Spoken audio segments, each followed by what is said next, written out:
Habang abala sa pagpaplano ang lahat, si Will naman naimbitahan sa restaurant. Wow.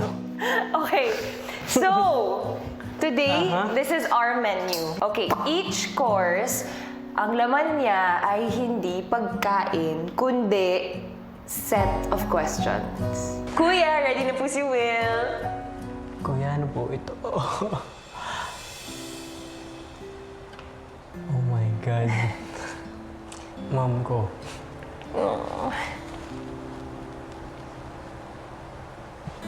Close na close kayo, di ba?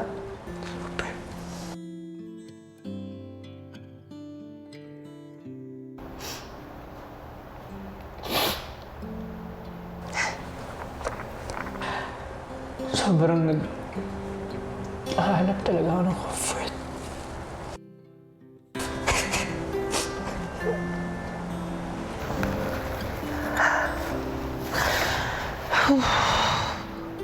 Anytime you're ready, Will.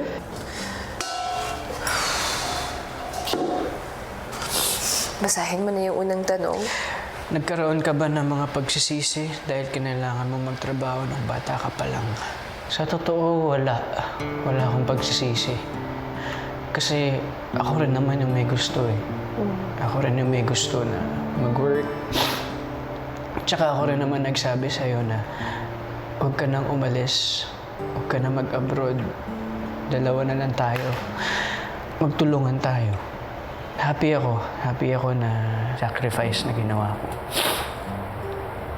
Ikaw ba ang breadwinner, Will?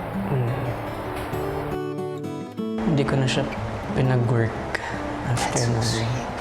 Kasi, natakot na din ako eh.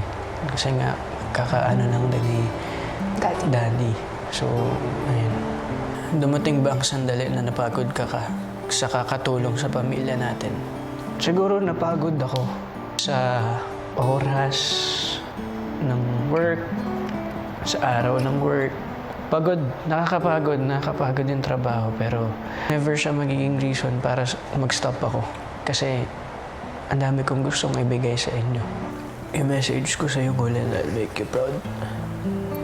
Gagawin ko yung best ko para mangyari yun. I hope na okay ka. Okay kayo. Kasi walang araw na hindi ko naisip. Anong tatanong yung utak ko kung kumusta kayo. Sana lahat okay. Yung mga pag-check up mo bago ako pumasok dito. Sana walang bad.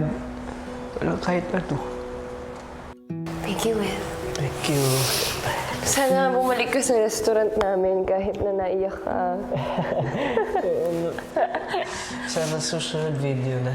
True, Kuya. Kuya.